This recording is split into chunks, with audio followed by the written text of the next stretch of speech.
Tanya Ryder disappeared on Thursday, September 20th, 2007. When a person disappears without a trace, often the most critical information is hidden in their actions and words from the days before they vanished. Tanya Ryder's last known whereabouts may hold the clues to what happened to her. A hardworking woman heads home to catch some sleep after her overnight shift. As far as I knew, Tanya was just going about her normal day. She would have been getting off work and then heading home. But she never makes it. All of a sudden, she's not where she's supposed to be. She disappeared into thin air, as far as we could tell. Without a single clue, her husband must search for her, alone. Not knowing is enough to make you go insane. Tom is having the battle of his life. I was waging a one-man battle against overwhelming odds just to even get heard.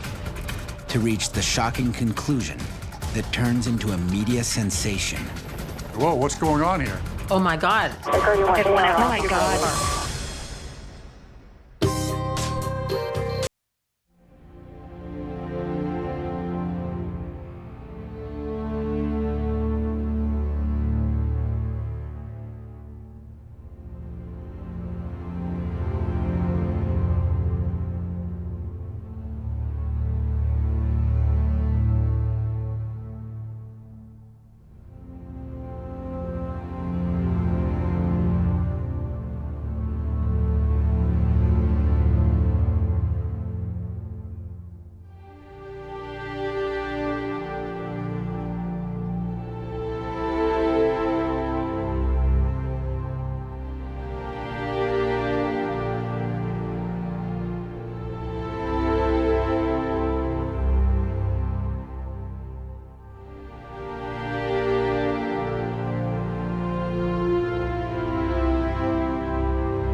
Down and enjoy the house and each other. Tanya and Tom have been happily married for 7 years. Like many couples, their personalities are actually quite different. Tom is very vocal, very jovial, very outspoken. He's a prankster, whereas Tanya is very quiet. She doesn't speak unless she has something to say, and Tom will just talk your ear off. I'm an outgoing, boisterous idiot. Tanya's the other half of me. She's able to keep me in line. If you have Tanya here, you have Tom there to balance her. This is the marriage made in heaven. For now, Tom and Tanya Ryder are living in a house in Maple Valley. Their heavy-duty routine leaves them with little time to relax. They pass through the house at different times and can easily go 3 or 4 days without seeing each other. We had to schedule a time when our days off matched to actually even say hello. And that's pretty crazy.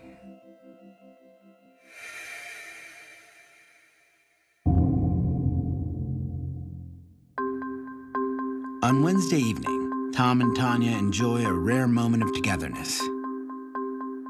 She was home that night when I got home, so we actually got to talk a little bit and have a little, family time. I made her laugh, she made me laugh.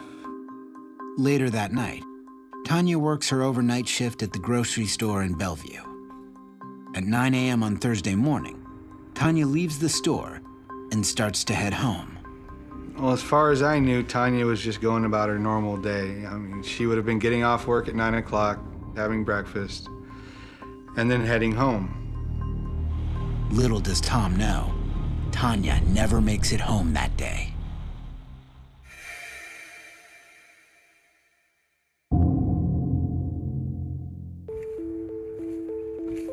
Three days since Tom last saw Tanya, he's on the job, clearing a housing tract in Maple Valley. The city was requiring the wetlands be cleared of all what they called hostile vegetation, which is like blackberry bushes. Around 10 a.m., Tom's cell phone rings. It's Tanya's boss at her daytime job in Bellevue. She tells me that Tanya hasn't showed up to her last 2 shifts. And I'm thinking to myself, I don't want to get Tanya in trouble. Maybe she just overslept. I'm trying to keep my calm and telling her, well, I'll try and get a hold of Tanya and have her call you. Concerned, Tom immediately calls Tanya's cell phone. I started walking back to my truck and dialing Tanya's phone number. She didn't set up her voicemail, so it goes to the little message that says, the cellular customer you are trying to reach has not set up his voicemail box yet. Mailbox cannot accept new messages at this time. Please try again later. Goodbye. She may not answer anyone else's calling in, but she'll answer mine. So now I'm starting to worry. Tom drives to their home in Maple Valley, thinking that perhaps Tanya is there. I make it to the door and I go, Tanya! And no answer, so I go and I check the downstairs. I double back and go up the staircase, and we have 3 bedrooms up there, and she's not in any of them. Tom checks the garage. Tanya's car is not there. The more I'm checking and not finding her, the more the panic is building inside me.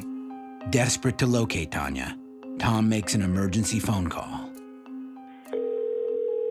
911, what are you reporting? My wife didn't show up for work last night, and she's not home, and I haven't heard from her in 2 days. Can you just check and see if there are any accidents involved on your rider, R-I-D-E-R? I'm not showing any injury accidents in that area, but I can connect you with State Patrol, and you can check if there are any injury accidents on the freeway. The 911 operator tells him there are no reports of an accident on the highway either. But this doesn't bring Tom any relief. In a single morning, Tom's world is turned upside down. So at this point, I start to I'm losing it. I start thinking about what could have happened. For Tom, the reality of the situation starts to set in. No one has seen Tanya since she left her overnight shift at the grocery store Thursday morning. Tom realizes, oh my God, she's been gone and unaccounted for in everybody's life for 2 days. Coming up, the clock is ticking, and Tom is struggling to get police to investigate Tanya's disappearance. I was furious. I was not gonna let them not do their job.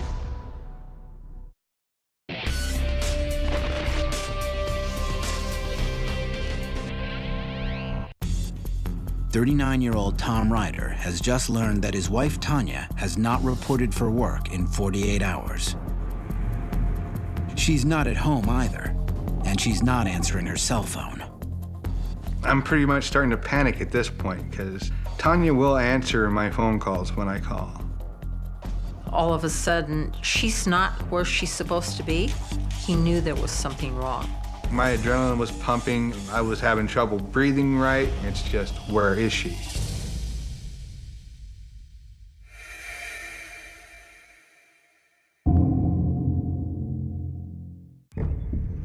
There is one more place Tom Ryder thinks to check. I'm headed to her second job, just in case that's my last safe possibility that's in my brain, is that they've changed her shift and she had to work at her second job. On the highway to Bellevue, Tom keeps trying her cell phone. There's no answer. So, of course, his mind starts playing mind games. The what if? Has someone kidnapped her? Is she alive? Is she dead?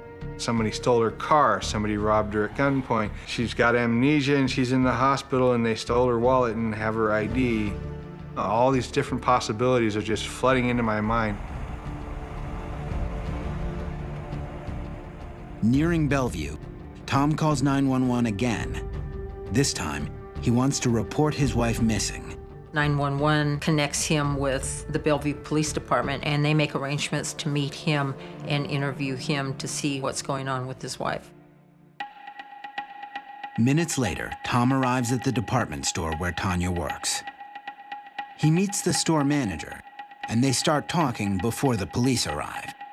The manager tells Tom that Tanya is due at the store within the hour for her regular shift at 1 o'clock that day. Tom waits anxiously to see if Tanya will show up for work. My brain is still trying to cling to the safe possibilities. It's still trying to believe that she's gonna be here and everything's gonna be all right. 1 o'clock passes. No Tanya.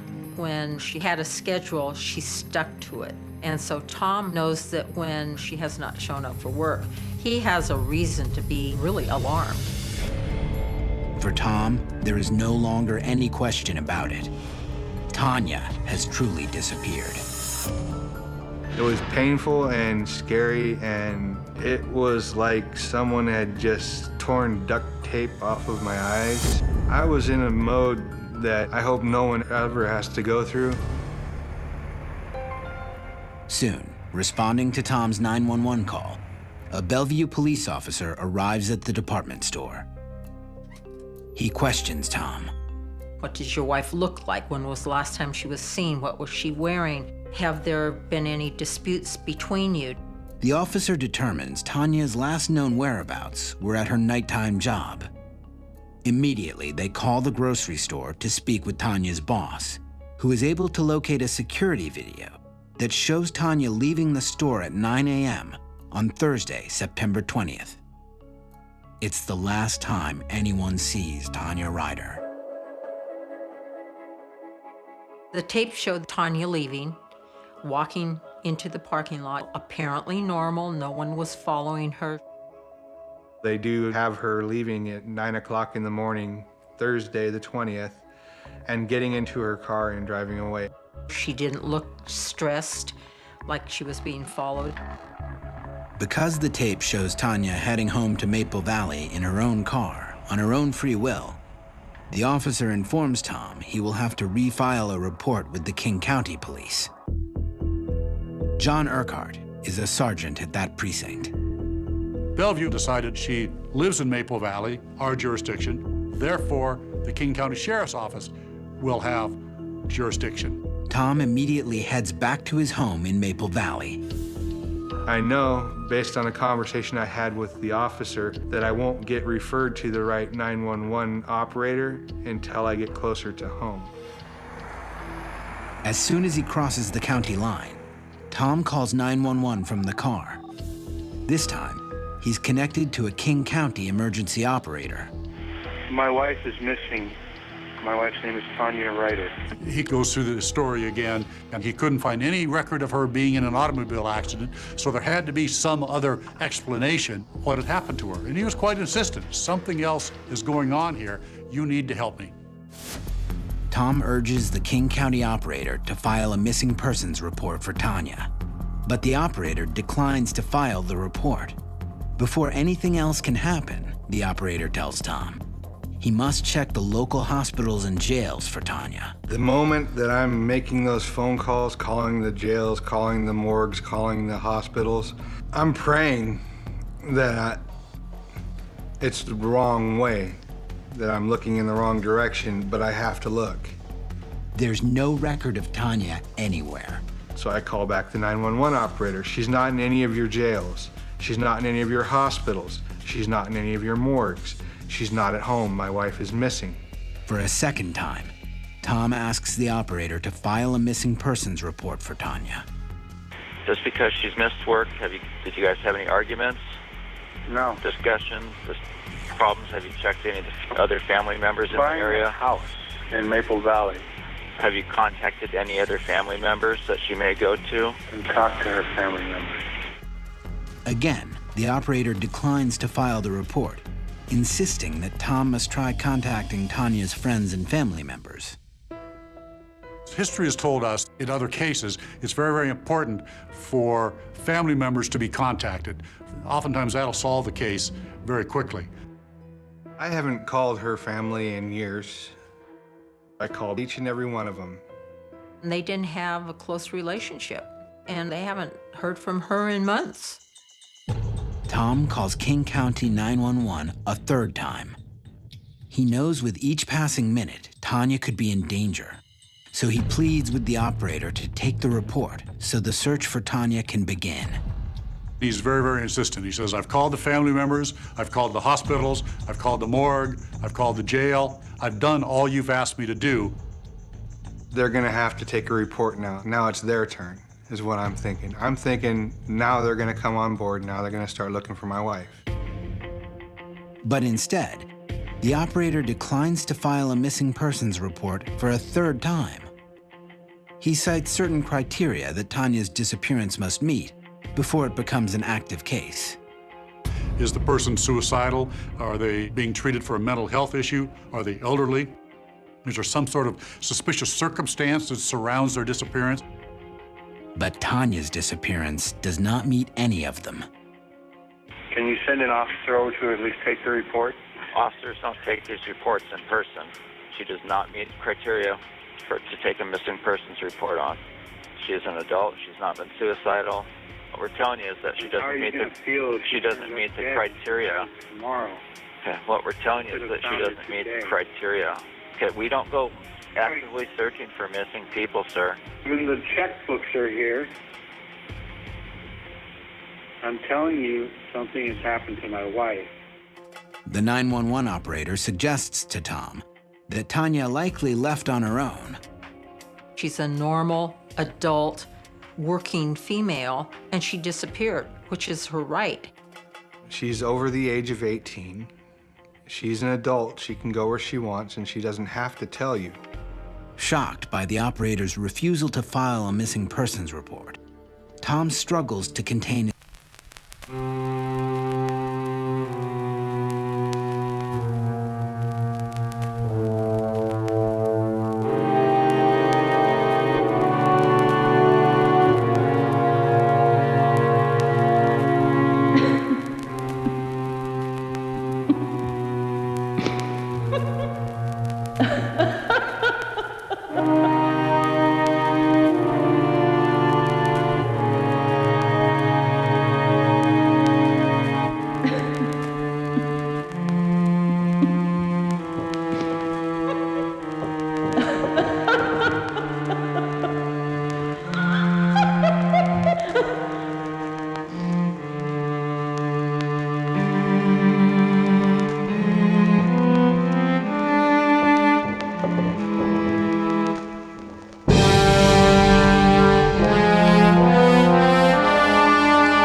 I was panicking.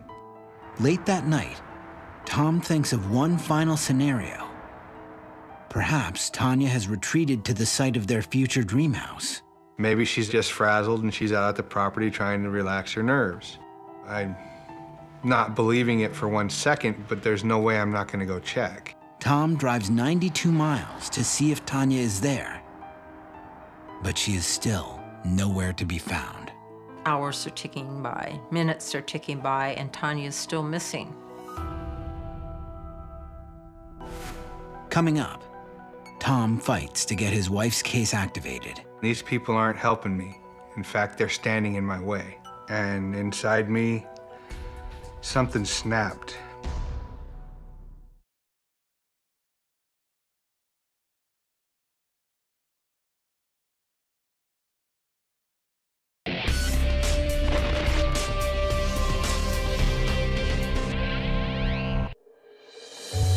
"39-year-old Tom Ryder is devastated. His wife Tanya has disappeared. It's crazy. The man was trying to hold it together as his life is falling apart. He's also furious. Despite repeated calls to 911, Tom can't get police to launch a missing persons case. I was waging a one-man battle against overwhelming odds just to even get heard.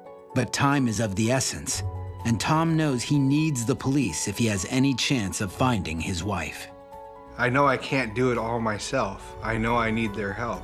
The chances of finding her were better with more people looking.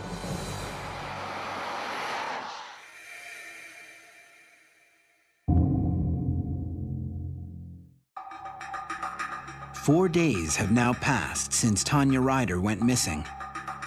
Tom makes his 4th call in 48 hours to 911. Operator 65. It's Tom Ryder again.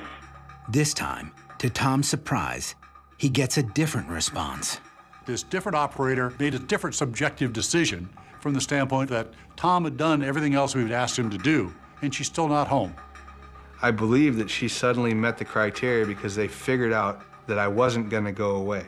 What's going to happen is we're going to list her, and if someone runs her name anywhere in the country, they will know that she is missing and they'll call. The King County Police finally agree to take a missing persons report. And he's really kind of shocked. Wow, the door opened.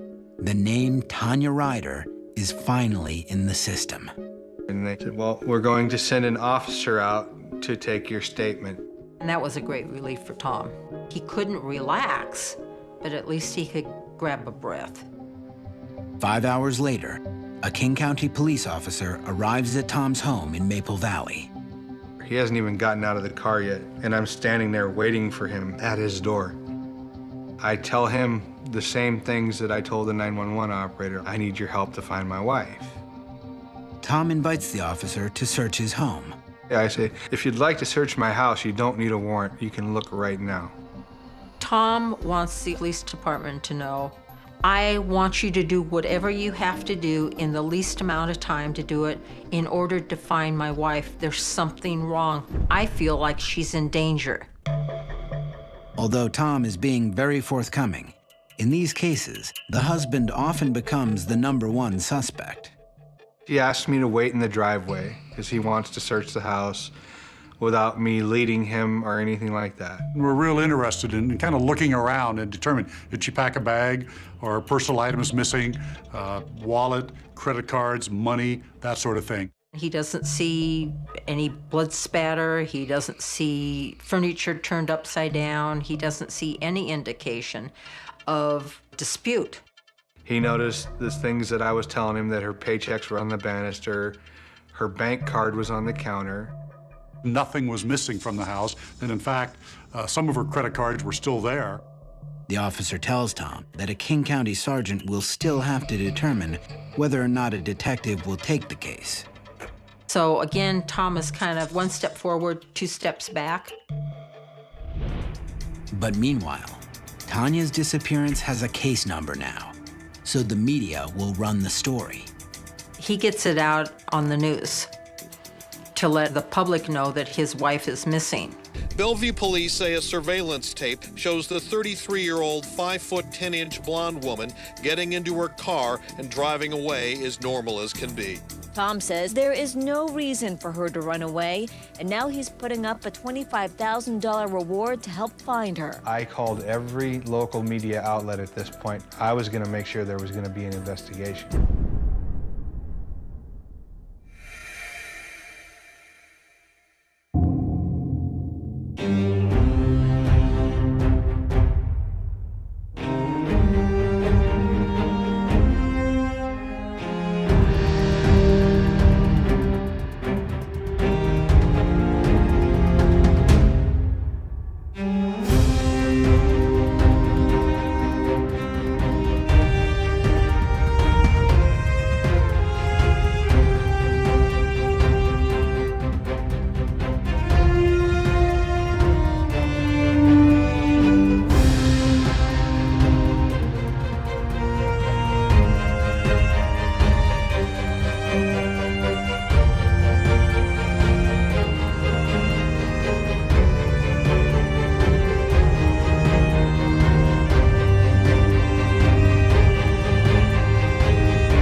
He's lost all hope.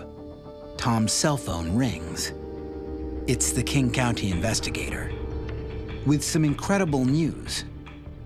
Police have tracked activity on one of Tanya's bank accounts. So we're going, whoa, what's going on here? Somebody's using that card. Coming up, a surprising tip leads police to an unexpected interrogation. And something's not right with this guy's story.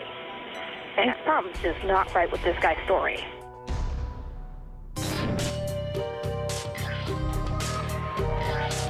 Get more Disappeared online at investigation.discovery.com.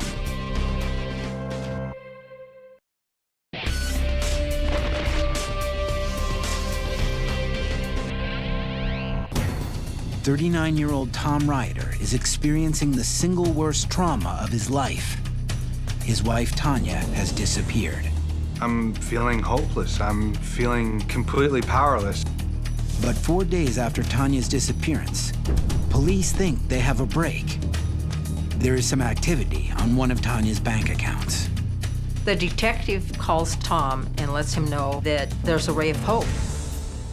It basically gave me the impression that Tanya was alive, and that she was out there and she was okay.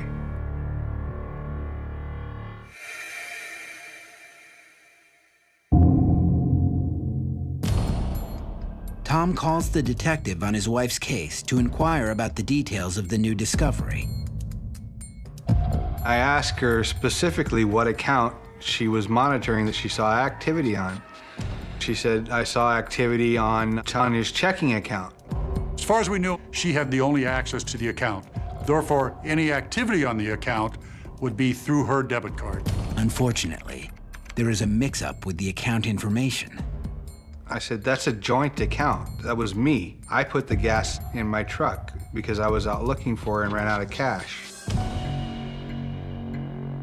Tom realized it was his purchase off of the card, and it was nothing to do with Tanya. And so he was again devastated. Amid the confusion, one thing becomes clear. There is no activity on any of the accounts that connect to Tanya Ryder. Which means there are still no leads in the case, no evidence to suggest foul play, and no clues to where Tanya Ryder might be. There has to be some evidence of where she might be to give us a starting point, and we didn't have that. Again, she disappeared into thin air, as far as we could tell. Now that the bank records are a dead end, Tom demands police start physically searching for Tanya. A natural reaction for people is call out search and rescue, call out your helicopter, go look for her. But police insist that without a hard lead, there's little point beginning a search. Remember, we've got her leaving the city of Bellevue, driving 20-some miles to Maple Valley. That's a big area. So where do you search for Tanya Ryder? The reality is you don't, because she could have gone anywhere. Tom also demands that they check Tanya's cell phone records. He's also thinking, why can't they get information from the cell phone company? I knew they had the ability to trace a cell phone's location to within a cell tower's radius. But legally, the cell phone company can't just give that kind of information to police. The problem is, people have a right to privacy. People expect that the police are not going to be able to trace their movements unless there's a reason to do so. In order to obtain the records, the phone company requires a warrant. But King County Police can't get one. In the state of Washington, to get a search warrant, you have to have probable cause to believe a crime has been committed. And at this point, we did not have probable cause to believe a crime had been committed. We didn't have an inkling or a suspicion that crime had been committed, much less probable cause. With no other leads in sight, King County detectives continue to pursue Tanya's cell phone records. Meanwhile, Tom is breaking down from the seemingly hopeless investigation. Tom is beside himself. He's sleep deprived. He can't keep food down, and he starts breaking down. He's wasting away, mentally and physically. When you're living through it, it is 100% nightmare. It is everything in your world slows down to a crawl. I was losing all control. And the whole time, you cannot take your mind off of the well-being of your loved one. But the situation is about to get far worse for Tom. Tanya's boss at the grocery store where she was last seen calls police to voice doubts about him. This is calling from the Bellevue Fred Meyer store because I wanted to get some information for somebody because one of my employees is missing. Something's not right with this guy's story. And I just need to let somebody know that. Something's just not right with this guy's story.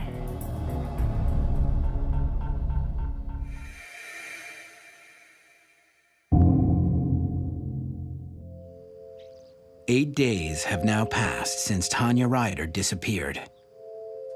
The recent suspicion raised by Tanya's boss is the only thing police have to go on. So they turn their attention to the husband, a usual suspect in these types of cases. But they have no evidence against Tom Ryder. We have to eliminate people from being a suspect in cases like this. And certainly the husband is the #1 suspect. Absent some other sort of evidence that might implicate him, what we decided to do was give him a lie detector test, put him on the polygraph, and see how he does. I get a call from the detective Can you come in for an interview? No problem. I got nothing to hide. They just wanted to get some facts straight. Tom heads to the Kent Justice Center, where he sits for a preliminary interview before the polygraph. As the interview progresses, the nature of the questions starts to irritate Tom. Was your wife all right the last time you saw her? Was your wife unharmed? Did you do anything to anger her? So it's just, did you hurt your wife? Everything except for, did you kill your wife? Tom gets the feeling police are doubting his innocence. They were trying to coax a confession out of me. They had made up their minds that I had done something. All he could think of was, are they waiting for me to stand up and scream, I'm guilty? I murdered her? I wasn't fully aware of just how rattled I already was. It was like, this is it. They're gonna be crucifying me down here. Aching with fatigue, Tom feels the walls closing in on him. My wife never laid a hand on her, never raised a finger to her. I haven't done anything. I knew I was at my breaking point. Coming up, the stunning conclusion to Tanya Ryder's mysterious disappearance. So we put detectives out looking to see what they could find. I mean, it's a needle in a haystack.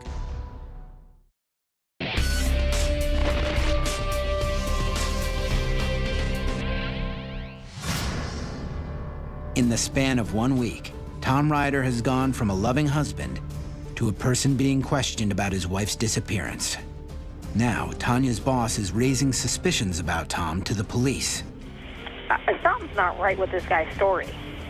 And I just need to let somebody know that. Something's just not right with this guy's story. Since there are no other leads in the case, police ask Tom Ryder to take a polygraph. He's thinking, these people want to prove me guilty. They wanted me to rule myself out or convict myself.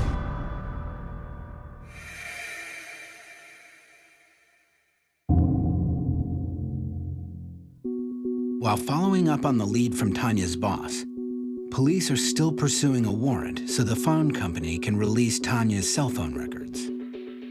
This is something that took time and a tremendous amount of frustration that we couldn't get to those cell phone records.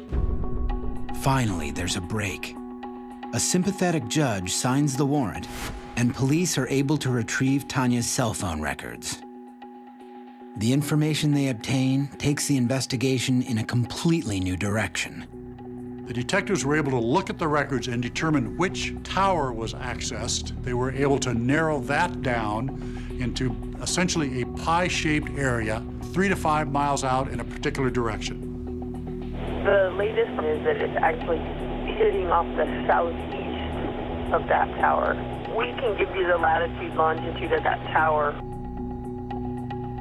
Within this area is the highway Tanya Ryder takes on her daily commute. So now we know she was probably on her way home. So we put detectives out walking down that highway looking to see what they could find. We found out on each side of the road.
Firefighters carefully removed Tanya from the car. She has been without any food or water for 8 days, and she is suffering many severe injuries. She was then placed in the back of the medic unit and then airlifted to Harborview Hospital.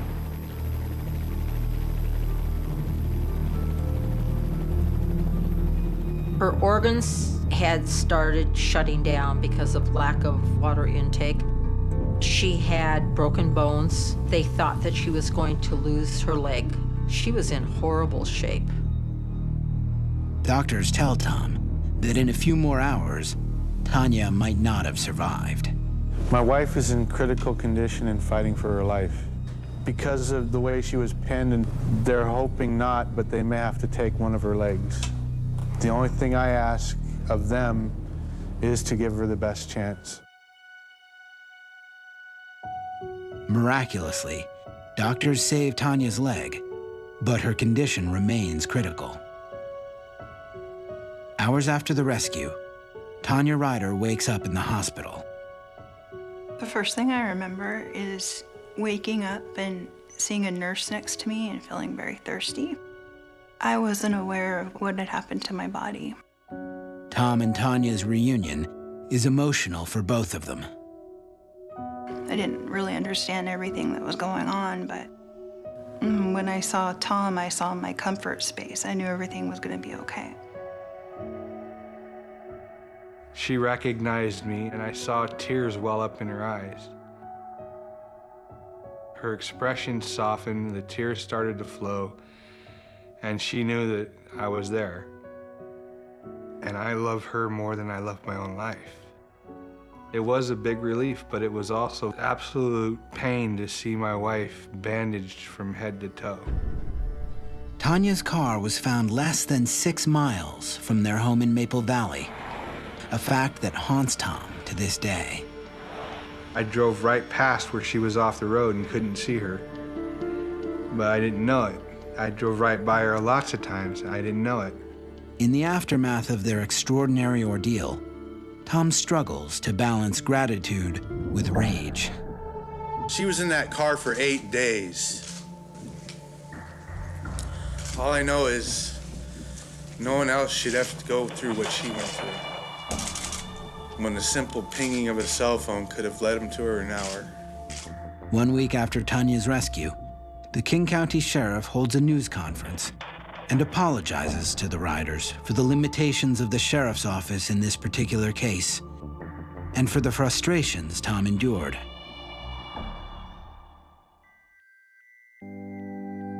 Today, 3 years after the accident, Tanya and Tom still live in Maple Valley. Their dream house is on hold for now. Tom is working with writer Jan Sidnap on a book about Tanya's remarkable ordeal. I sure hope that no one else has to go through what we went through. That's our hope with this book. Tanya still struggles with physical repercussions from her time in the crushed vehicle. She says she retains no memory of the crash or what came after. Instead, she is sustained by the fact that she survived. I feel that God has a reason to have me here. Definitely a miracle. There's a higher power involved with why I'm alive. Some people aren't that lucky. Of course I feel lucky. How could I not? I got my wife back. I just try and take each day and appreciate what I have and move forward with that. Some days it's different than others, and I just take it as it comes.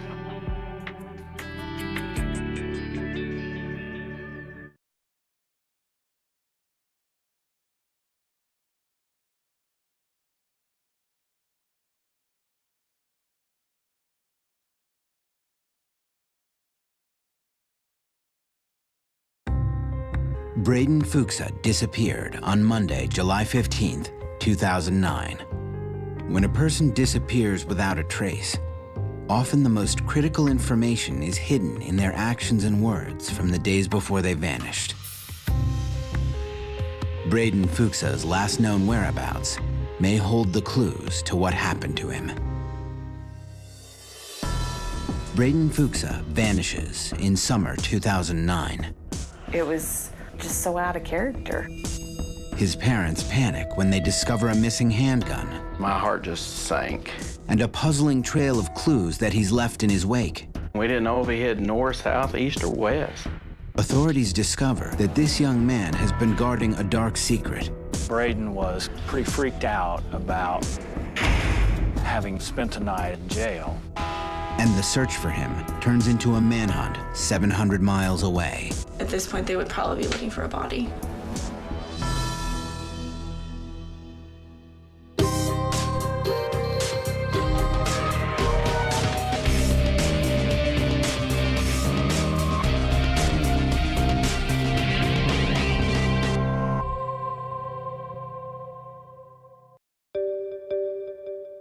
It's July 2009.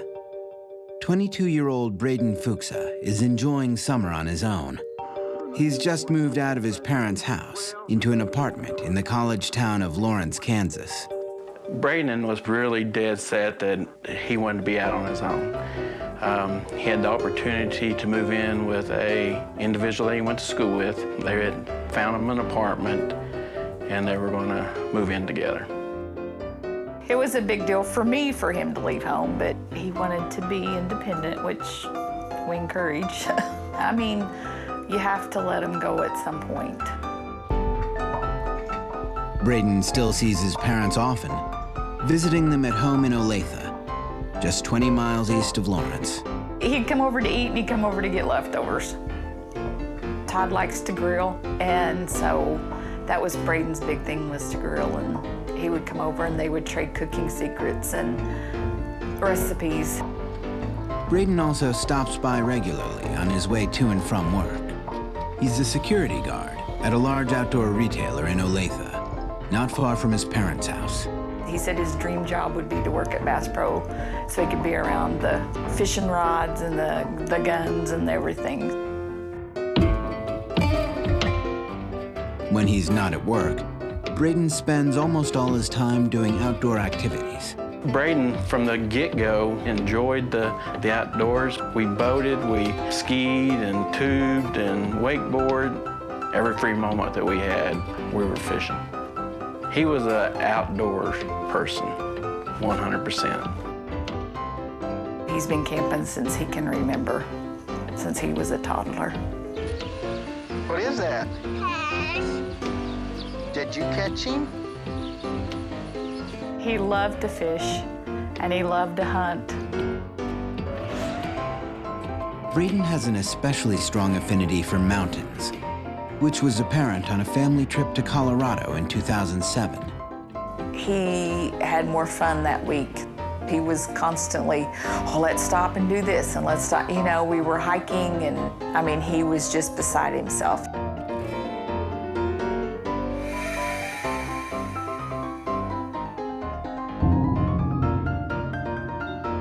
In mid-July 2009, Braden's parents are out of town for a couple days. When they get back home Wednesday the 15th, Starla contacts Braden. I text him because he knew we had been out of town and told him that we were home, we had made it okay. Starla exchanges several texts with her son.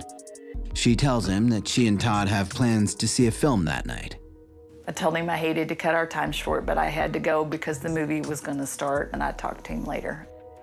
Starla and Todd spend the evening relaxing at the movies. But when they get home, they notice something odd. Todd had gotten on the computer and was looking, and he said, Braden transferred some money. It's not a big deal.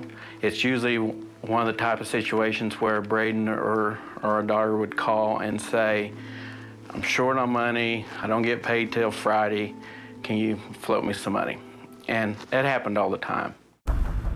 But this time, the amount that Braden has transferred is much higher than usual. It was $800. Usually we're talking $300-400. Just enough to pay his portion of the rent or insurance being due or something like that. I made a phone call to him and got his voicemail, left him a a message just asking him, what's up, were you in trouble, and you had enough money. Starla and Todd go to bed feeling curious, but not overly worried about the transfer. They figure their son will give them an explanation in the morning. But the next day, Braden doesn't call. Thursday came around, still hadn't heard from him, and it wasn't like Braden.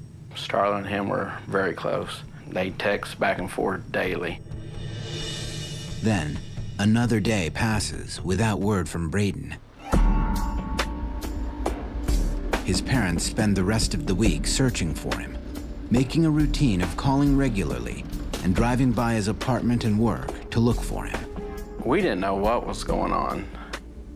We just bound and determined we were going to keep up the ritual of, going to his hangouts and try to find him.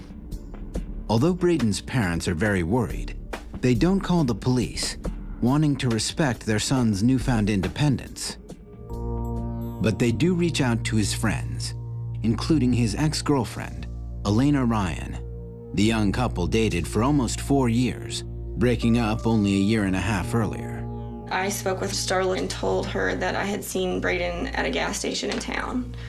But it was a very brief interaction, just kind of a hi, how you doing sort of thing. He didn't seem overly eager to talk to me. And because he had been trying to pursue a reconciliation prior to that, that seems a little strange. Elena's encounter with Braden is only hours before Starla's last text with her son on Wednesday, July 15th. His parents' concern grows. I mean, you can imagine the worry. We were both a wreck.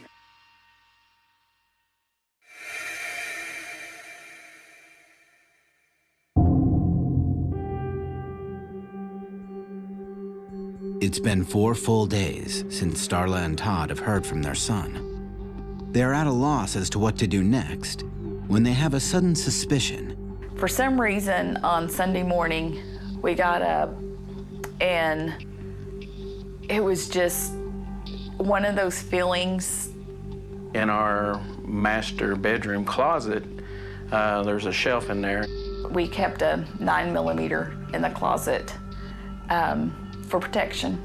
Our granddaughter had been there 2 weeks before, and I had put it up high in the closet so that she could not get it. So I had just seen it the week before when I'd went and checked on it. So I seen the gun case there up on the shelf, and I don't know why I did it, but I just grabbed a hold of the gun case itself. It was empty, and my heart just sank. Only family members know where the gun is kept. Todd and Starla are sure that Braden has taken it. The gun was gone, and we've become very nervous, and Todd said, we're gonna file a police report now. The search for Braden takes on a new urgency. Where did he go? And why does he need a gun? It's the worst feeling in the world. Our stomachs just dropped. Coming up, Braden's parents are prevented from filing a missing persons report for their son. Our emotions were extremely high at that point. We didn't know what else to do.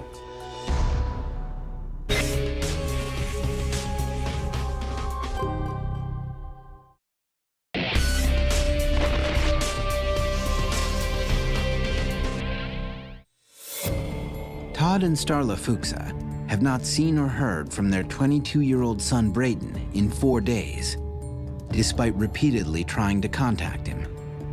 But the alarms really go off when a handgun goes missing from their home. The minute we discovered the gun was missing, we went straight to the police. But at the Olathe Police Department, the Fuchsas are not permitted to file a missing persons report for Braden because he is over 21 and no longer living at home. Our problem was he was an adult.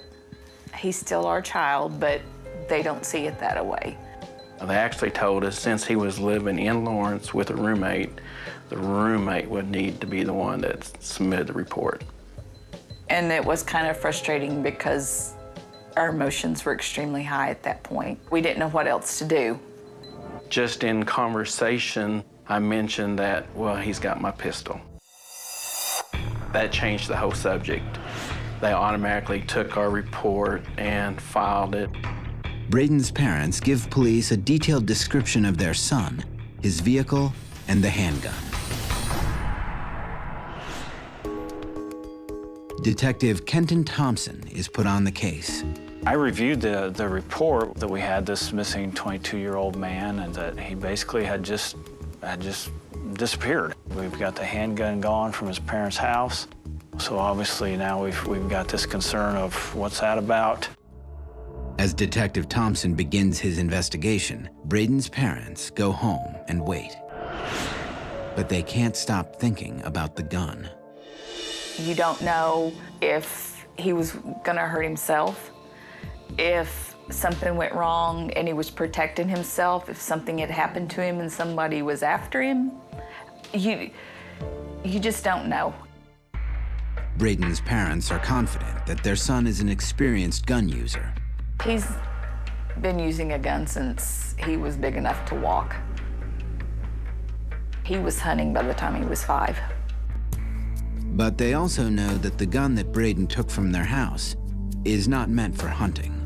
A lot of police carry 9mm. It's more for target shooting, and it's more of a protection gun than anything. Braden's former girlfriend, Elena, is mystified as well. Braden had his own guns. He had his own handgun. I know he had one in Lawrence. Why would he take his dad's handgun instead of his own? Looking for information, Braden's parents try calling the last people to have contact with their son. Braden's cell phone was part of our account, so I had access to his records.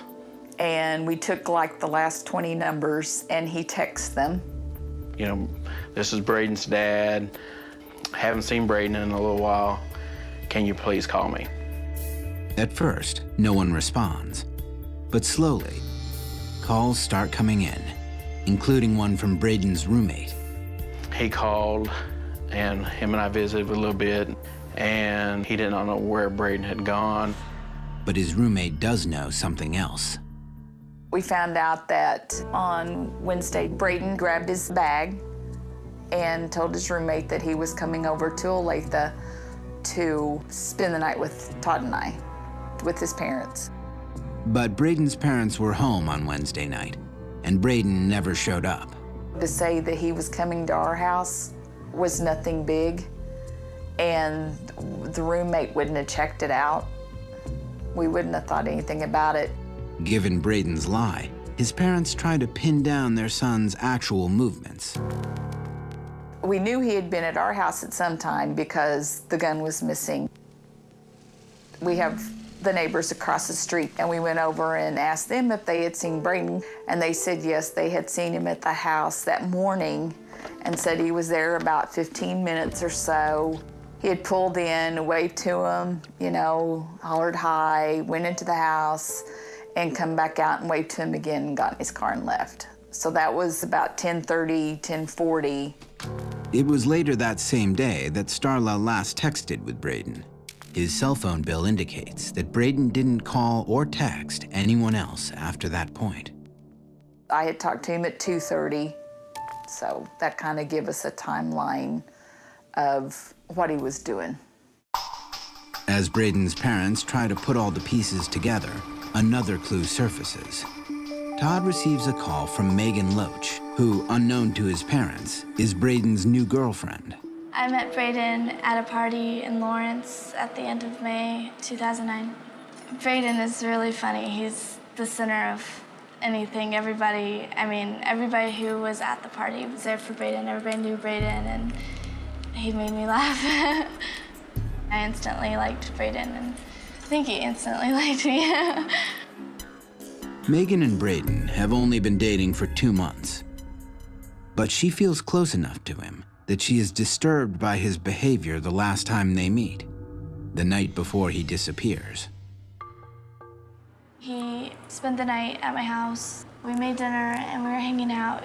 Braden was just really upset and just not his normal self. Braden's really outgoing and he's always making people laugh, and it was weird to see him just worried. He just looked worried.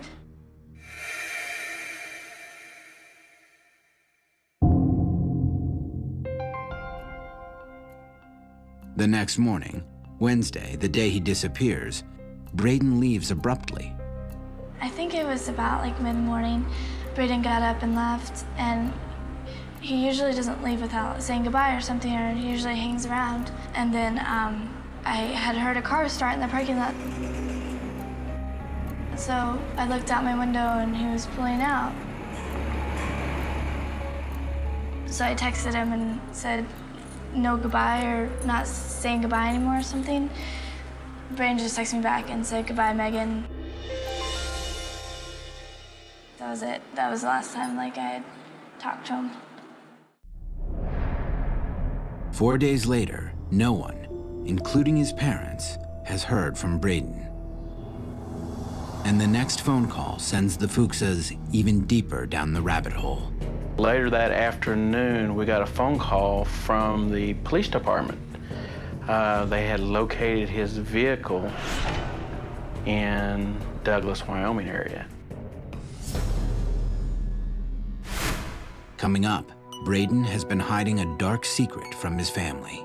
We would never have suspected that something like this was going on, ever. It was almost like a Twilight Zone moment.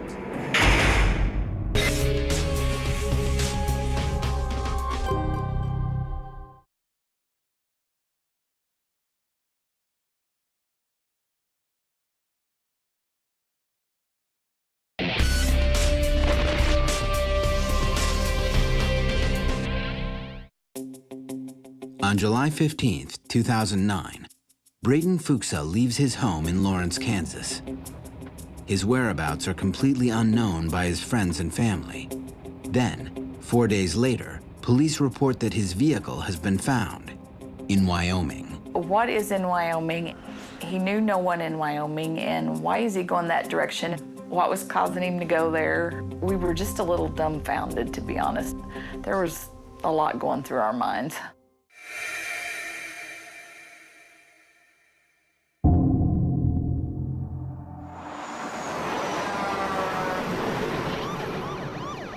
Wyoming Highway Patrol found the vehicle as an abandoned vehicle. They did a check on it at 10:44 a.m. on Thursday, July 16th. There's no one around it. Now, at that point, Braden had not been reported missing, so they left because they had no other information available to them. 3 days later, on Sunday, July 19th, Braden's parents file the missing persons report. It's only then that Braden's information is entered into the National Crime Information Center database and made available to authorities across the country. We got what's called a delayed entry hit off of that tag, which told us that back on the 16th, that tag was run by the Wyoming Highway Patrol. Braden's parents tell the police that as far as they are aware, their son doesn't know anyone in Wyoming, nor has he ever been there. The development in the case makes them very uneasy. I mean, there's just so many missing pieces to this whole thing. The more information that kept coming up, the more confused we got, and it was just so out of character. Looking for answers, Detective Thompson contacts many of the same people that Braden's parents have spoken to. He agrees that something seems very wrong. I work a lot of juvenile cases, and typically the first people I talk to is their girlfriend or their boyfriend and their best friend. Those two people. If anyone's going to have information, usually have some idea of what has happened. And in this case, his roommate was his best friend, and he has no information. And Megan was completely surprised by it also. Braden's former longtime girlfriend, Elena, isn't surprised that he didn't confide in anyone. From my perspective, Braden didn't have a lot of close friends. He was a sweet guy, but he was very quiet. I don't know if I would call him shy, but he was just very quiet and didn't put himself out there. But Braden's new girlfriend has a differing account of his character. Braden was a very outgoing person. I'm kind of shy, so Braden definitely had to be more outgoing to get me kind of out of my shell. It's weird hearing about someone that you were so close to in a situation that you never expected. It started to become more like I never really knew Braden. As Detective Thompson struggles to get some insight into Braden's actions, a possible motive emerges. Braden is facing potential prison time on a theft charge. The theft charge resulted from Braden stealing some cash from his employer. It was a felony level theft, which means in Kansas it was over $1,000. Braden's parents were not told of their son's arrest when they filed the missing persons report. When police call to notify them, they're stunned. We were very shocked. He'd never been in trouble ever. I don't know if he'd ever even had a speeding ticket. He was not that kind of kid. Braden is a straight, go-forward kid. And when he was in trouble, his mom usually knew about it. He would confess. So, you know, just anything to happen like that was just, it didn't happen with Braden. But as Braden's parents think back to their son's behavior, the recent transfer from their account, as well as some earlier events, they begin to recognize signs of his growing money problems. Towards the mid-summer time frame, Bass Pro had cut his department to a limited amount of hours, and it left him with 8 hours for the entire week. Still, Braden manages to keep his true financial state under wraps. Braden reinforced us that he had enough side jobs that he was getting by. But in reality, Braden's financial troubles are quickly catching up with him. His roommate told me in June, Braden was late getting his share of the rent to him. He didn't think a whole lot about that at the time. But then in July, he was late again and you know, like a week late. As Braden's parents later learn, their son is so desperate for money that a week before he disappears, he dips into the till at work and gets caught.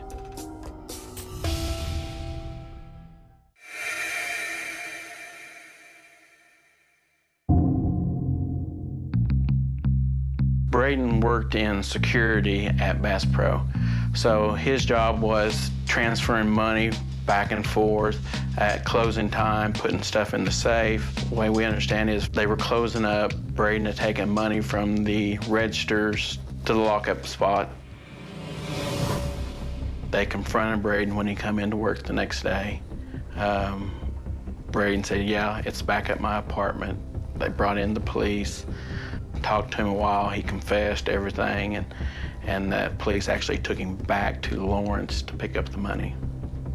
It's my understanding that he returned nearly all of the money. I don't think quite all of it, but nearly all of the money.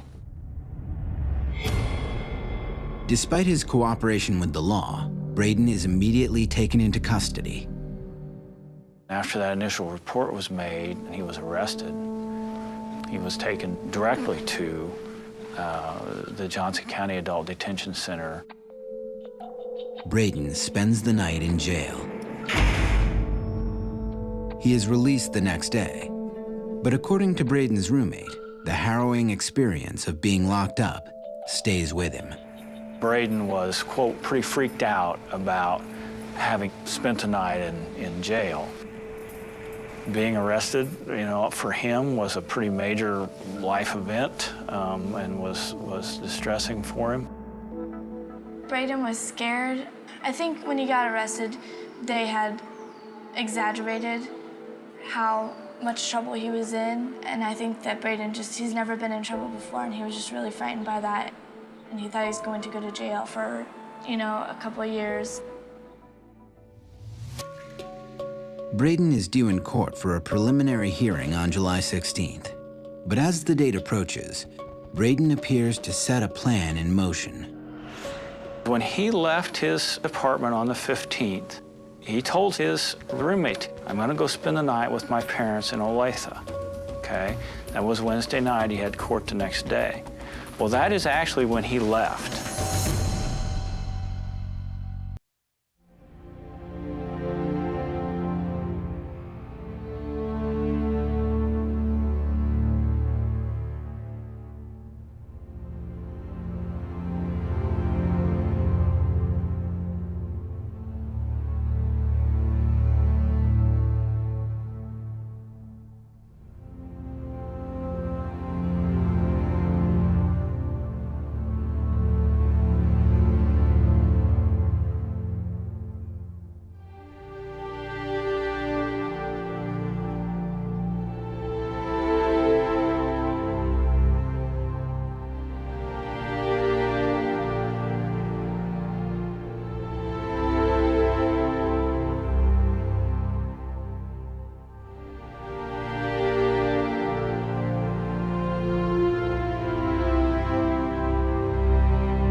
.com.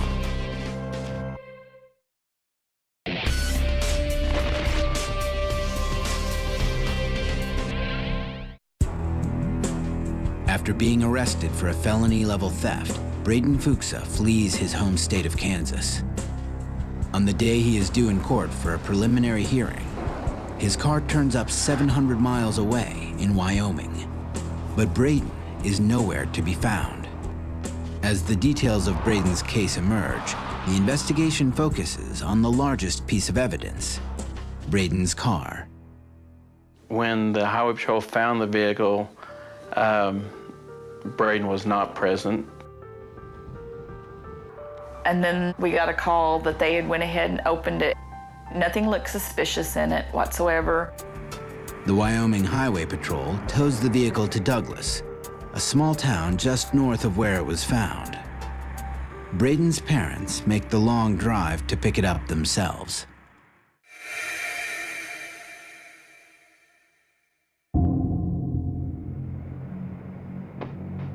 Star and I left early Friday morning and drove the entire route to Douglas.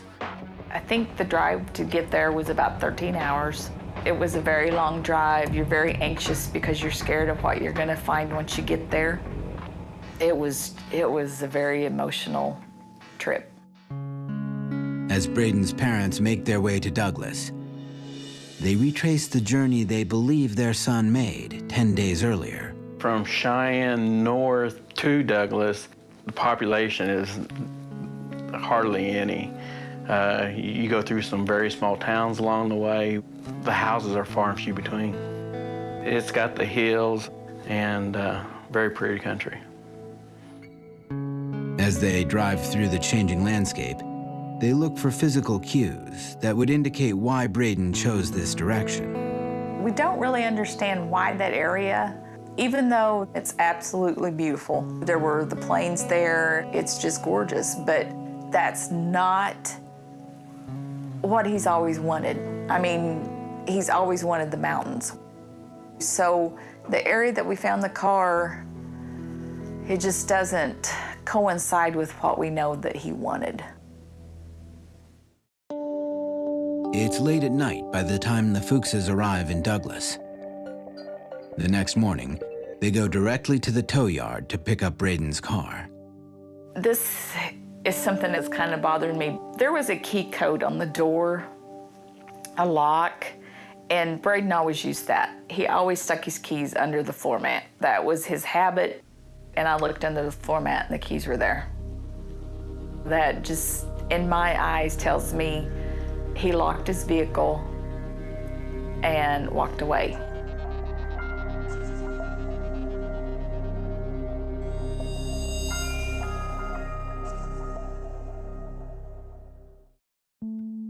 As Starla and Todd continue to look through their son's belongings, the more convinced they are that Braden willingly left his car behind. The clothes looked like he had went through the bag, kind of trying to sort out what he was going to take and what he wasn't going to take. Because Braden has so recently moved out of his parents' home, Starla and Todd have a good idea of what items he might be carrying with him. His cell phone was missing and he took his wallet. The boots were gone. There was a pair of jeans, so that tells me that he had one pair of jeans, the pair he was wearing, the boots, maybe a couple t-shirts, and the gun was missing. But why Braden abandoned his car baffles detectives. Was he trying to throw off police? Or did he leave his car by the side of the highway in the hopes that it would be found?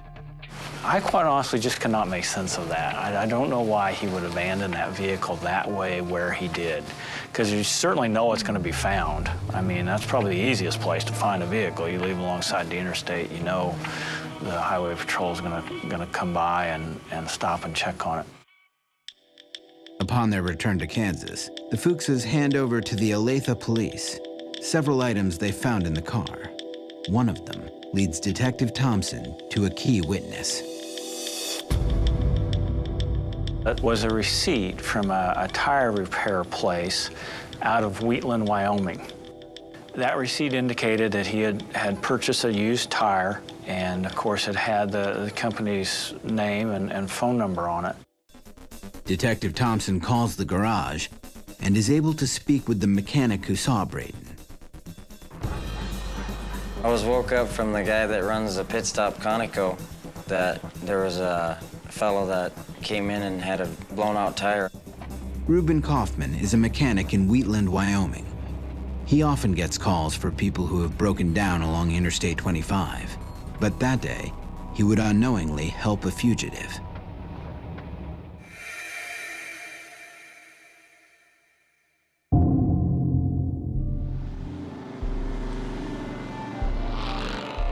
I got the phone call around 5:30, 6 o'clock.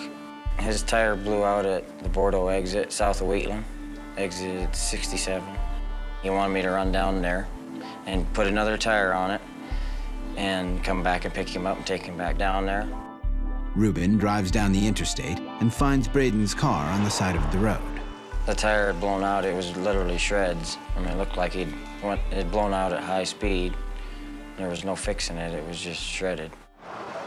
Reuben replaces the blown-out tire, then returns to the pit stop to pick up Braden and bring him back to his car. He seemed like a nice, clean-cut man, you know, very nice people person. As the two men make small talk, Braden shares with Reuben information he has kept from everyone else. I asked him where he was going. He said he was headed for the university in Billings. Billings, Montana, is 400 miles directly north of Wheatland. It made sense because that's the route you would take to go to Billings, is Interstate 25. But according to Braden's parents, their son wasn't planning on going to school, nor does he know anyone in Montana. Nevertheless, they admit that their son has long been obsessed with the state. Braden was infatuated with Montana, and Billings would have been where he wanted to go. He at one point had checked into finding out more about the game warden system in Montana. He wanted to be outdoors and in nature. That was his goal. It was kind of an uncanny obsession, but He was real into John Wayne movies, and so I think he just saw Montana as scarcely populated, lots of nature. He could fish, he could hunt, he could do all the things that he loved, and that was the place to do it, I guess. Slowly, a theory begins to take shape. Braden, running from the law, decides to disappear and start a new life in Montana. When Wyoming authorities examine the area, the theory gains strength. From where the vehicle was found, along northbound I-25 south of Douglas, at some point on up the road is a truck stop. You know, it was a very short walk to the rest stop. And with Braden's personality, he could walk up to somebody and strike a conversation in a heartbeat and wouldn't have a problem talking his way for a trip further up the road. The search for Braden is now broadened to include Montana and beyond. Well, we did contact the chief of the police department for the university there in Billings, and then we also contacted Billings, Montana City Police Department. We made a poster, we distributed it along that known route. In other words, Kansas, Nebraska, Colorado, Wyoming, Montana, and even into Canada. Detective Thompson is also able to create a more exact picture of Braden's flight out of Kansas. My belief would be that he just drove through the night on the 15th. From kind of the time frame that Ruben has given me, he had the blown tire approximately 10 miles south of Wheatland. He got back on the road with the vehicle fixed somewhere around 8 o'clock, continued northbound on I-25. Oddly, Braden then abandons the car less than an hour's drive north of where he got the flat. Shortly after that, the Wyoming Highway Patrol comes across the vehicle.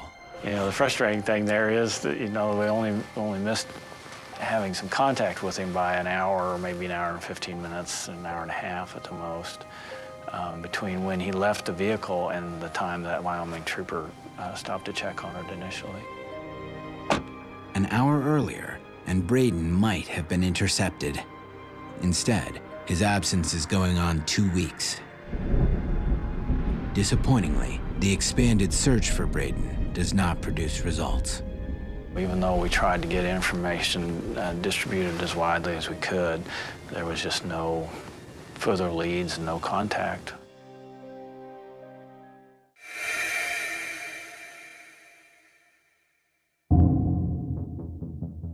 Braden has been missing for 6 months. Suddenly, there's movement in the case.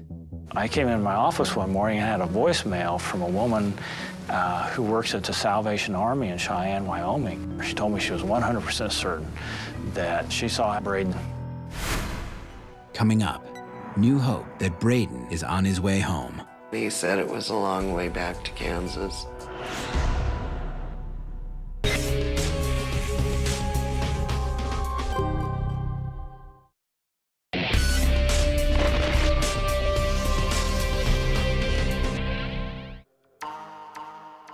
Six months after Braden Fuchs disappears from his home in Kansas, a missing person poster in Cheyenne, Wyoming generates an exciting tip.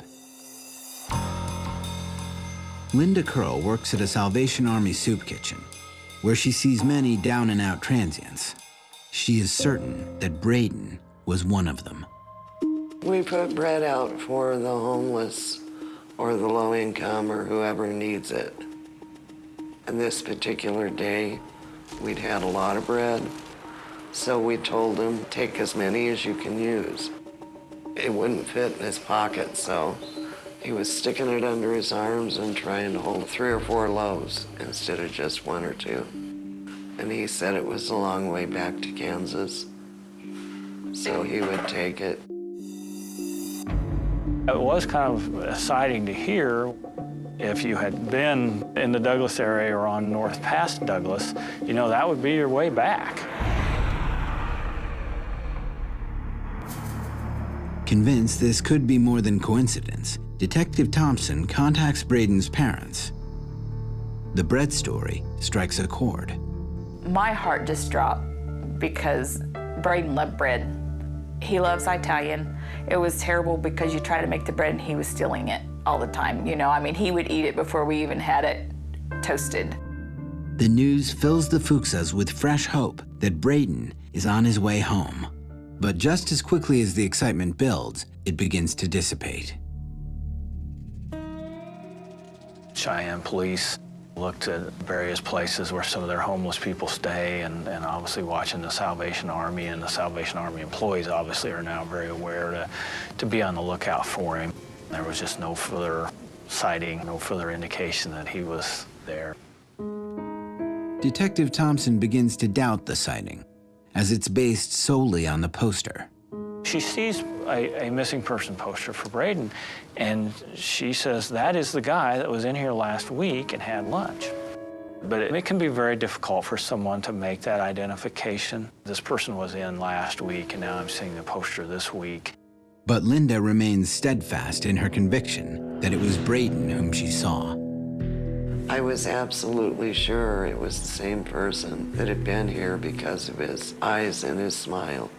He didn't look wore out and tired like a lot of our people do. He had a very nice, bright smile, very pleasant, extremely polite. He didn't look like any of our regular people. He didn't look like a homeless person. But the trail comes to a grinding halt in Cheyenne. In the coming weeks and then months, there are no more sightings of Braden. As time goes by, Braden's loved ones begin to consider a darker theory. Initially, I wanted to think that he just needed to get out of town for a little while, gather his thoughts, and needed some space.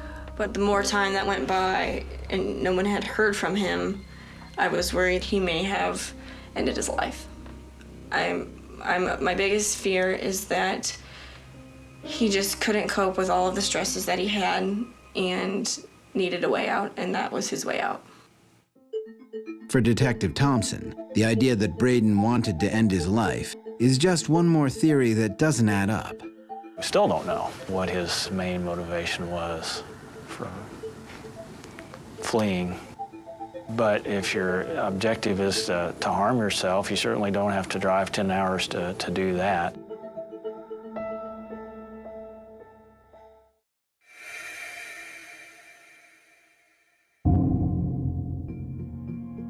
"11 months have passed since Braden's disappearance. Frustrated by the lack of new clues in the case, authorities organize a comprehensive search of the area where Braden's vehicle was abandoned. Three things you want to be looking for: eyeglasses, the necklace, and the watch. The watch. Oh, there was a watch? Yeah, And possibly a handgun.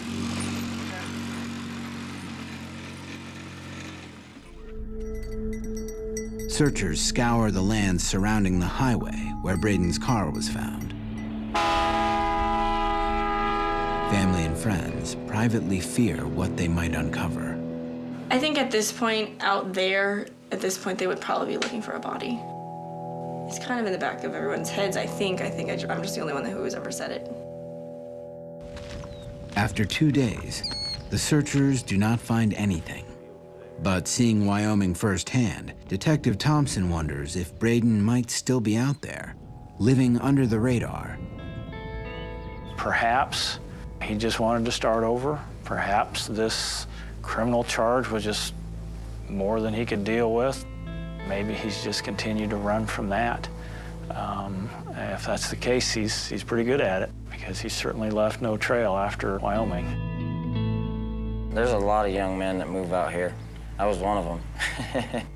You know, there's something about the lifestyle out here that appealed to me, and it attracts a lot of young men from all over. But experience also makes it difficult for Detective Thompson to believe that Braden could go so long without surfacing somewhere. It's hard for an adult to just, drop out, because eventually you have to get a job, you have to make some money, find a place to live, typically, that sort of thing. And those are things that generate a trail. And to just completely disconnect from your family and your friends and not reach out to them at all, it would be very difficult to do. If he's a fugitive, he's the darndest one I've looked for in a long time. Braden's loved ones continue to hope that Braden is alive and living in the great western wilderness he always dreamed of. In our hearts, we believe he's still there. I think he's a little bit more than confused. I think it's more humiliated, very, very upset with himself that he disappointed himself and maybe us. Typically, he has not been in trouble. I think he's just uncertain. He's probably mad at himself and just uncertain what to do. Scared. Everybody wants to think that their missing loved one is perfectly happy and safe and healthy. So I'd like to think that Braden is out fishing somewhere. I like to think that he's got a dog and a fishing pole and is just hanging out, drinking a beer and doing his thing. I just want to know that he's happy, that he's safe, and that he's okay in life.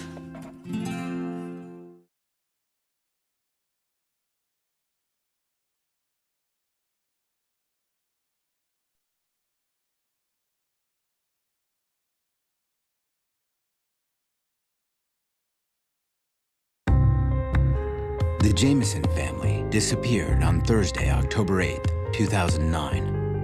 When a person disappears without a trace, often the most critical information is hidden in their actions and words from the days before they vanished. The Jameson family's last known whereabouts may hold the clues to what happened to them. A 6-year-old girl and her free-spirited parents vanish in the backcountry of Oklahoma. It was terrifying to know that they might be lost in those woods. I had the feeling from the very first moment that it was foul play. We thought they were either, one, lost on that mountain, or two, it was a murder-suicide. A police investigation reveals bizarre questions, but no answers. I know she's told the neighbors around here she's a witch.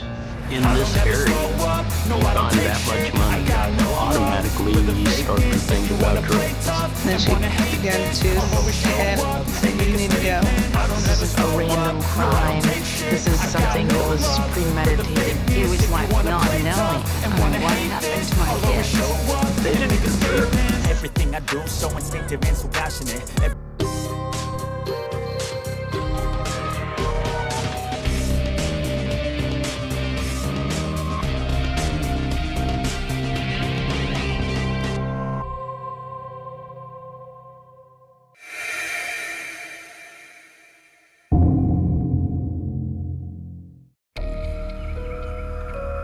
On the day before the Jamesons disappear, they load their pickup truck and drive 30 miles to Oklahoma's Panola Mountain.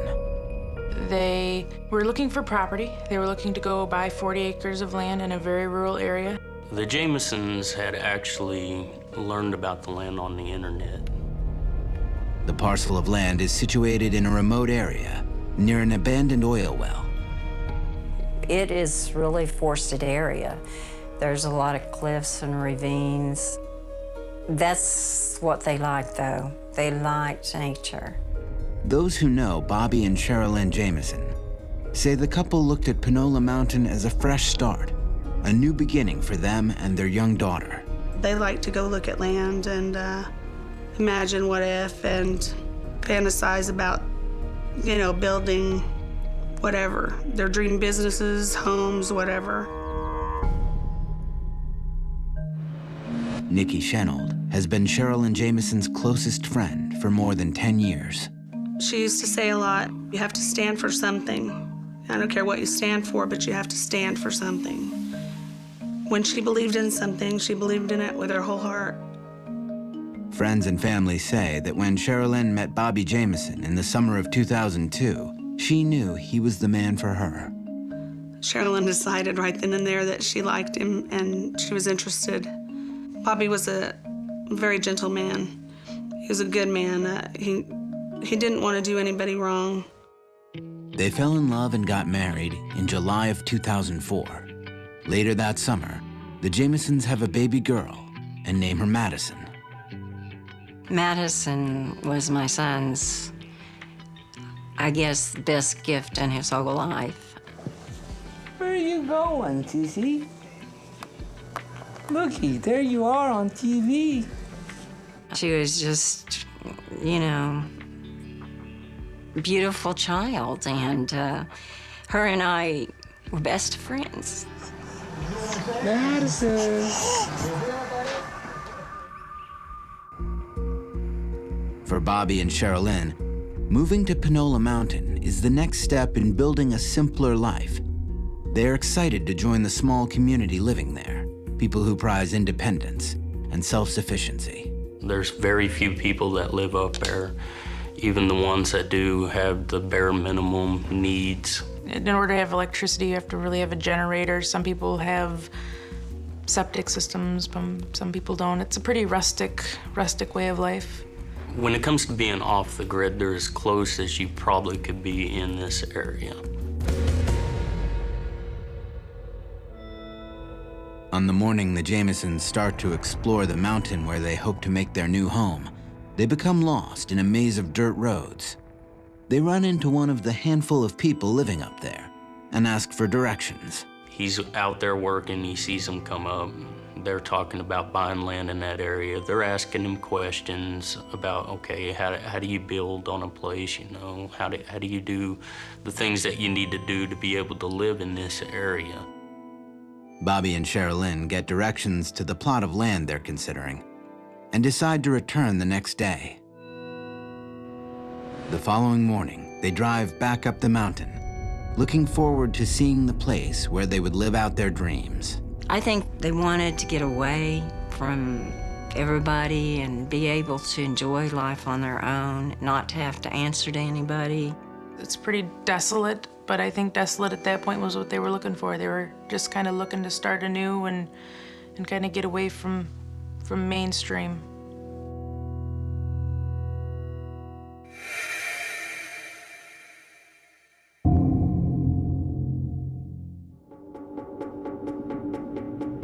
But the Jamisons' outing comes to an unexpected and mysterious end. 8 days later, hunters on four-wheelers find a locked truck parked on a dirt road near the top of Panola Mountain. They peeked in the window and they saw a dog, and the dog was not doing so well. It had been locked in that truck for multiple days. There wasn't any food for the dog. I mean, she was a survivor. She was a survivor to live through that. There is no sign of the Jamisons anywhere on the hilltop. The Latimer County Sheriff's Office is called. The call just came in that there's an abandoned truck up there. We broke the glass, got the dog out of there. We started to do an inventory on the vehicle to try to find out who they were. When he began to find things in there, he knew that it was something definitely was wrong. They had cell phones in their truck, and their billfolds were there, her purse was there. You know, it was like they had just disappeared. Because their coats, phones, and money are all left behind, police believe that Bobby and Sherilyn, along with their 6-year-old daughter, Madison, must be lost nearby in the woods.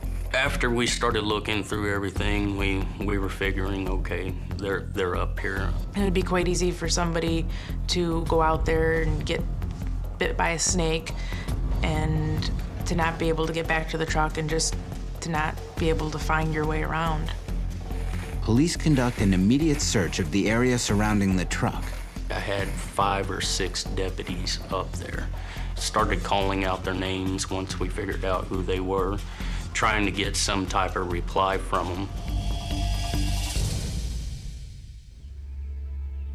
Rugged terrain makes the search doubly challenging. You can get lost in the woods up there very easily unless you know where you're going. Because if you get in the midst of the trees, you can't see, you know, very far ahead.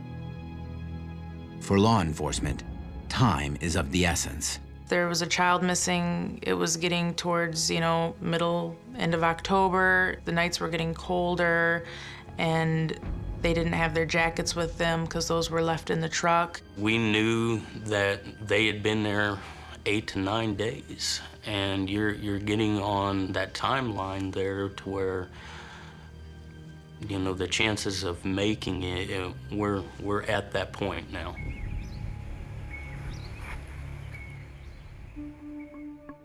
Why hadn't anyone reported that the Jameson family had been missing for 8 days? The few people that saw their truck guessed that it belonged to a work crew. There's a lot of wells up in that area, oil wells, gas wells. So a lot of people thought it was just people with an oil field that had come in. Also, the Jamesons were a very private family, and it wasn't unusual for them to hunker down for several days or longer without speaking to friends or family members. They had a habit of going out of town for extended periods of time and not really letting anybody know. We could go a year and not talk and pick up the phone and act as if no time had gone by. I mean, that's just the relationship that we had. There's a lot of reasons why no one was alarmed.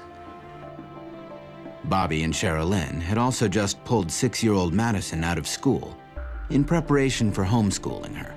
The school didn't realize that, you know, Madison wasn't there because she had been taken out. If it wasn't for the hunters coming down and telling the man that lived close to him about the vehicle, it could have been that much longer.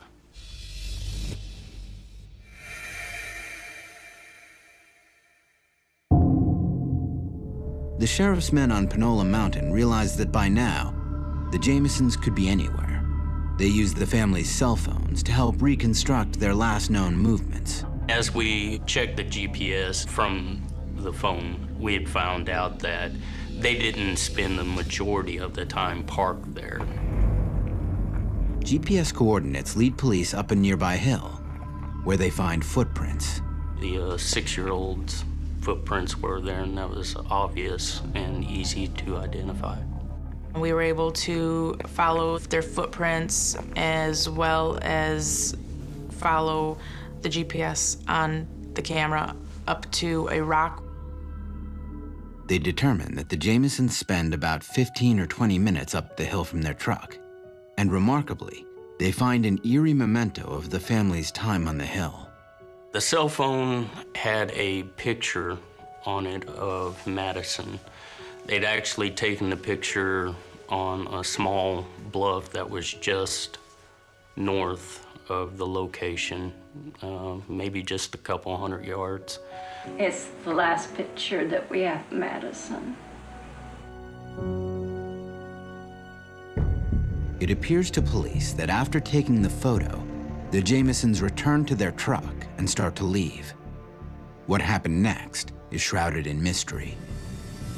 Then, while scouring the cab for more clues, a deputy sheriff makes a stunning discovery. He said, "I've got something to tell you, and I think you need to come up here." And I said, "Okay, what's going on?" And he told me, he said, "Hey, there is a substantial amount of money in this vehicle." A bank bag hidden beneath the driver's seat contains $32,000 in cash. I wondered why. Why is all this money in here? Anytime any large amount of cash is found in a vehicle, it raises a lot of red flags. So at that moment, I said, okay, get everybody away, tape it off as if it was a crime scene. Don't know, what's going on yet, but tape it off. We really weren't sure why they disappeared. Coming up, evidence points to a violent event in the Jamesons' disappearance. I think that they were probably forced out at gunpoint. I mean, why would you struggle if someone has a gun to you?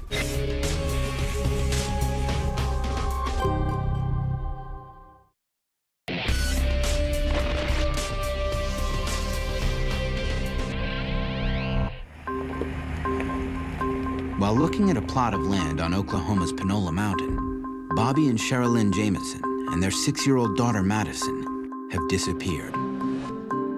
Investigators find the family's truck abandoned in the Oklahoma backcountry. A pickup sitting down there, with all of their goods and the dog locked inside the car was very suspicious. Investigators are confounded by their most recent discovery, a hidden bank bag containing $32,000 in cash.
Involved in a serious auto accident. Bobby was driving his truck in 2003, and he had a wreck. He was coming around a curve, which is a blind curve in the road, and this lady hit him from one side, and another lady hit him from the other side. Since the accident, Bobby suffered from chronic pain and was unable to work. It is very hard for him to get up out of bed even. Medicine wasn't really helping relieve the pain. It made it hard for him to do things around the home. And I think that the pain every day, the chronic pain, really put a toll on his spirits. And I think he became depressed, and it made things more difficult in the marriage. The letter forces investigators to consider a violent scenario in the Jamisons' disappearance. Their concerns heighten when family members tell them that a pistol belonging to Sherilyn Jamison cannot be found. We didn't know about the .22 pistol until that moment, so we said, no, we haven't found a pistol. And they told us, okay, well, usually she carries this pistol in the vehicle. Investigators search the Jamisons' truck and house thoroughly. When they find no pistol, they begin to fear the worst. We got a pistol missing. We have a hate letter here. We're starting to get to point toward maybe murder-suicide. We thought to ourselves that maybe it was her that killed them. Coming up, leads in the Jamisons' disappearance go from confusing to downright bizarre. Bobby had asked him, okay, is there a special bullet that I can buy to kill these spirits?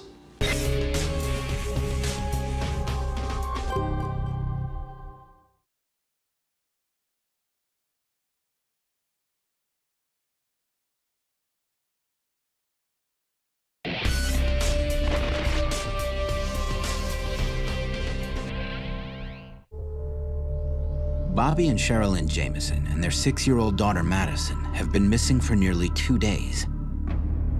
The possibility of foul play comes to the forefront of the investigation, as police learn more about a troubled marriage and Cheryl Lynn's missing pistol. A pistol being missing is important. We were told by family members that she carried the pistol everywhere. Maybe this was a murder-suicide. If a murder-suicide had occurred, the Jamisons' bodies would still be somewhere on Panola Mountain.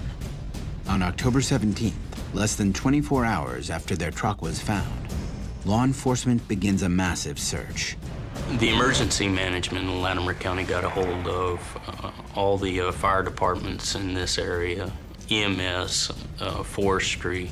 Local people started showing up with horses, four-wheelers. They didn't know where to go, where to start looking. You know, so they just took teams and went up there. All of the resources of Latimer County are brought to bear. Helicopters, fixed-wing aircraft, tracking dogs, teams of horses and mule, and hundreds of personnel all assist in the search effort. The rough terrain makes everything twice as hard. It's a triple canopy, a lot of woods, a lot of rocks, almost all of it straight uphill, and very, very tough conditions to try to do a search in. It was also hazardous and dangerous because a lot of the people didn't know the woods and they could get lost. Walking up those mountains and trying to keep a straight line and everybody intact is very, very hard to do in that type of terrain. Tracking dogs are also brought up to Panola Mountain to aid in the search effort. There were dogs that we brought up to the scene, both cadaver dogs and air scent dogs, to try to locate the Jamison family. We used some articles from the vehicle to let the dogs take a sniff of it, try to get familiar with their scent. The dogs start at the truck and fan outward through the surrounding terrain. They were very interested at the top of the mountain as well as around the truck. They didn't really want to leave that area. Although acres of woods surround the open area at the top of Panola Mountain, the dogs don't venture off the plateau. They alert on a nearby water tank, signaling investigators to the possible presence of human remains. The tank was full of water, and the dogs seemed to have hit on it quite a bit. Obviously, we were thinking to ourselves, okay, they might be dead bodies in this tank. The tank is drained and examined, but nothing is found inside. Search teams scour the mountainside, but find no bodies. I find it impossible for you to be able to hide your own body. Yes, you may be able to hide one or two that you'd obviously kill, but to hide your own body would be nearly impossible. That conclusion brings a measure of relief to the Jamisons' friends and family, who have trouble believing Cheryl Lynn capable of murder. I don't think there was any way, even if Cheryl Lynn was depressed, that she would shoot Bobby. I know they had a lot of arguments and they had fights about things, but she truly loved Bobby and Bobby loved her. To help spread the word about the Jamisons, missing posters are created and distributed around southeastern Oklahoma. There was effort made to get information out to the public and to let them know that they were missing. We took the picture of Madison off of their cell phone that they had taken up on the mountain. We put her age, height, her hair, date of birth. We used the driver's license of Cheryl Lynn and Bobby, and we done the same for them. So anybody that walked by, you could see, hey, you know, I didn't know them, or, you know, I saw them the other day. Although their focus shifts away from murder-suicide, investigators continue to uncover strange details about the Jamisons' lives.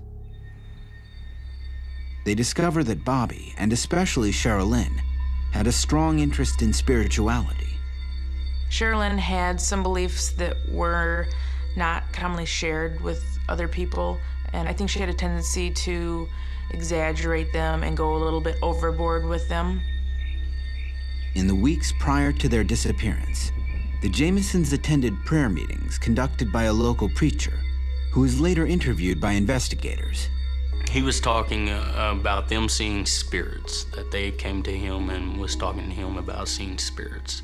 The preacher tells investigators that Sherilyn said that angels were coming into their home in the form of children and interacting with her 6-year-old daughter.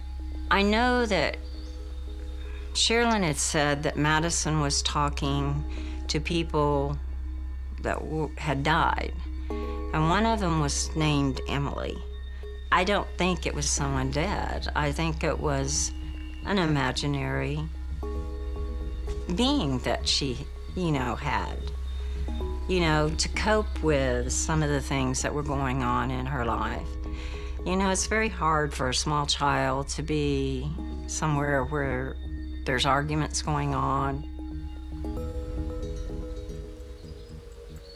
The preacher also tells police that Bobby Jamison believed that he saw spirits on the roof of their Lakeside Eufaula home.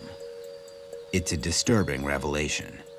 It was 3 or 4 spirits that were giving them trouble and mostly talking about them being on the roof. We had also found out from him that Bobby had asked him, okay, is there a special bullet that I can buy to kill these spirits?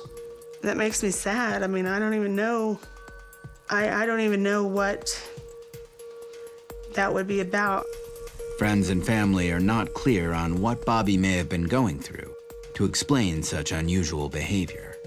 It's a mystery to me. I don't know where that came from, and I don't know the minister, I don't know the church, I've never been there before. It just doesn't sound like him to say something like that.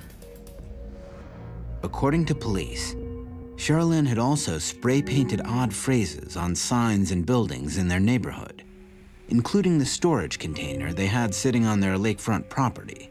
Sherilyn had a cat that had passed away, and she believed that it had been poisoned, and that raised a lot of issues within the neighborhood.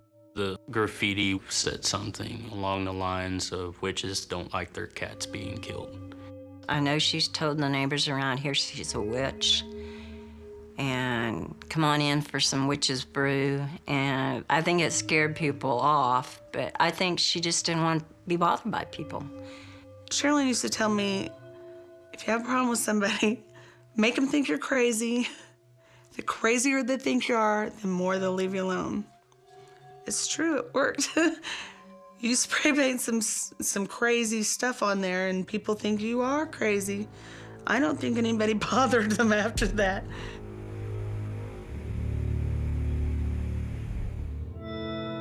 For investigators, the clues and odd revelations about the Jamisons' lives are not adding up to a coherent whole. When you do an investigation, one of the ways that most of us were taught, you actually get rid of each scenario that could have happened. So process of elimination on it. And in this case, we haven't been able to completely eliminate anything. This has been a very bizarre thing. I mean, there are so many pieces to this puzzle, and every day you find a new piece, something else comes up.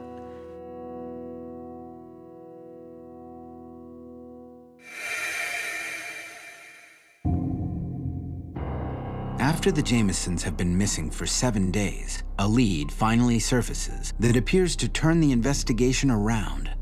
Law enforcement learns that the Jamison home is outfitted with surveillance cameras and that recordings were made up to the time of the family's disappearance. Both cameras were pointed toward the driveway of the residence. We have the footage of their home surveillance that morning of them getting ready and preparing to come up to the mountain.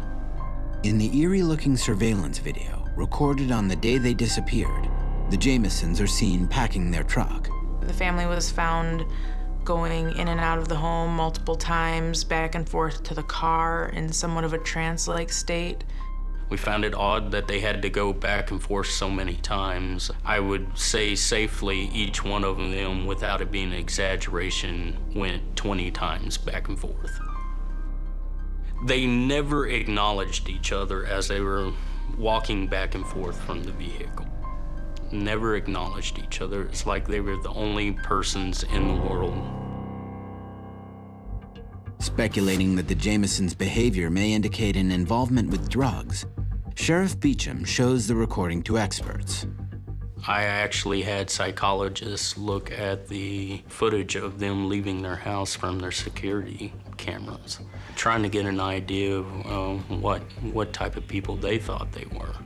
It made me and the psychologists feel that they were on some type of drug at that time. If the Jamisons were involved with drugs, in Latimer County, that usually means one thing. We automatically assume here in southeastern Oklahoma, if you're on a drug, that it's methamphetamine, because we have such a problem with it here. Coming up, could a violent incident a month before the Jamisons disappeared be the key to solving the case? Then she put the gun to his head and said, "You need to go. You need to leave right now and don't come back." Get more Disappeared online at investigation.discovery.com.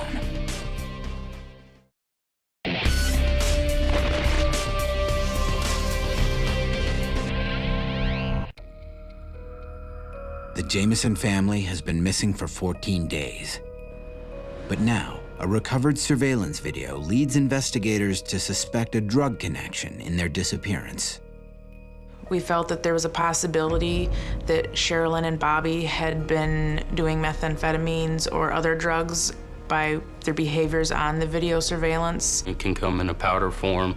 It can come in a crystal form. They like to call it the redneck cocaine. Some sort of drug connection could possibly help explain the bank bag with $32,000 found in the Jamisons' truck. In this area, you find that much money, automatically you start to think about drugs. But the Jamisons' friends and family believed that connecting them to illicit drug use is both wrong and unfair. I don't know anything about having drugs or any of that. People jump to conclusions. They don't know what's happening. I feel like a lot of the things that could be helpful in this case are almost being used to make them seem like druggies or whatever, and they weren't. They weren't at all. Everyone is speculating as to what were they really doing up there. Well, they were looking at land. It doesn't mean that they were up to no good. Family members can also explain the seemingly suspicious array of surveillance cameras on the house. Bobby's mother says they had nothing to do with drugs. The cameras were installed for personal reasons, involving her now-deceased husband. Surveillance cameras put on the house for protection. My husband had threatened me several different times. He also threatened my son and Sherilyn. And I had the cameras installed. I'm the one that did that. I also had a security system put on my house because I was afraid. And it's hard to live through life being afraid. FBI agents conduct a thorough search of the Jamisons' house and property. There were no traces of methamphetamine in the home or in the vehicle. As far as I know, the FBI did not find any drugs. Investigators are unable to make a clear connection between the Jamisons' disappearance and drugs. But delving deeper into their personal lives, police uncover information that could explain some of Sherilyn's apparently erratic behavior. After meeting with Sherilyn's mental health provider, we learned that she suffered from bipolar disorder and that she had been struggling for many years with the condition. According to friends and family, Sherilyn didn't always stay on her prescribed medication. It's a hard thing to accept that you have to take medication to be normal the rest of your life. She would do what a lot of depressed people do when you start feeling good because of the medication. You're like, oh, I'm good now, and You get off the medication and then you're worse off because your brain's trying to catch up. I mean, she was like two different people. When she was taking her meds and taking them properly, she would be the happiest person on earth. Sherilyn's condition could explain some of the more unusual writings in her journal, including the hostile letter written to her husband that police found in the Jamisons' truck. When she would go in the other state of her bipolarism, she would be angry, hateful, you know, belittling herself. Sherilyn didn't write a word unless she was writing what was going on in her head. And that's why the journal was so disturbed. Despite Sherilyn's sometimes erratic behavior, investigators believed that her bipolar disorder played no part in the family's disappearance. According to friends and family, her illness and Bobby's chronic pain did create enormous tensions in their marriage. But they looked at moving to Panola Mountain as a second chance at happiness. They were trying to make a go of it. They were trying to get back together. And I think they thought if they moved up there, they could, you know, just start a new life. My son loved her very, very much, as well as he did his daughter, and she loved them back. By November 1st, the family has been missing for more than 3 weeks. Investigators are stumped. Most investigators would love to have the amount of evidence that we have. And the problem is that it leads us in every which direction.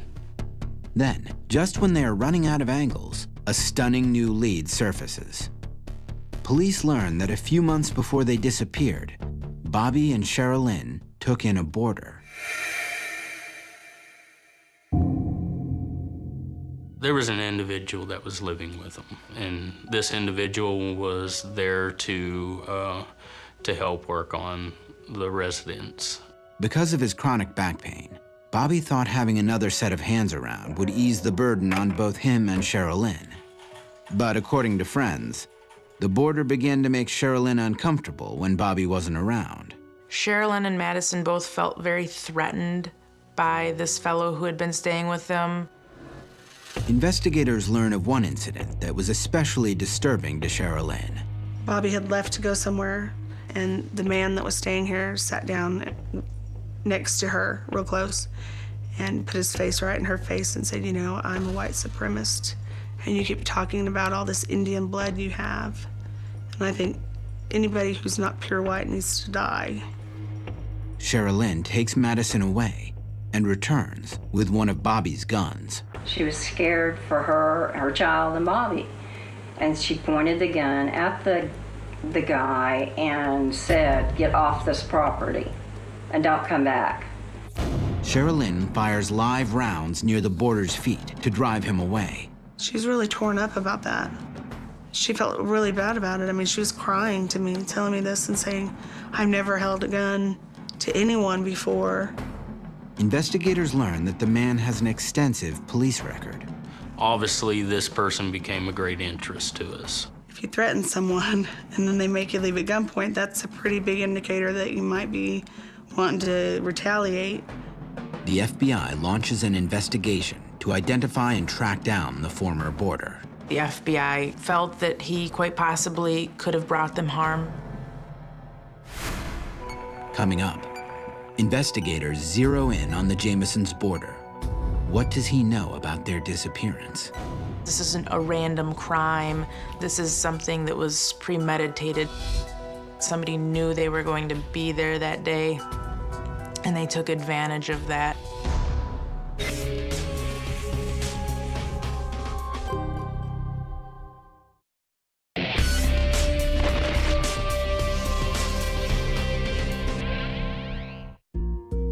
Bobby and Sherilyn Jamison and their daughter Madison have been missing for 3 weeks. But the investigation into their disappearance is finally working with a solid lead. Police learn that a month before they disappeared, a live-in handyman allegedly threatened Sherilyn's life. She forced him to leave their home at gunpoint. His current whereabouts are unknown. We found out all the information we needed about the individual. Investigators learned the boarder's name from a prescription bottle found in the Jamesons' truck. We put it out to the U.S. Marshals.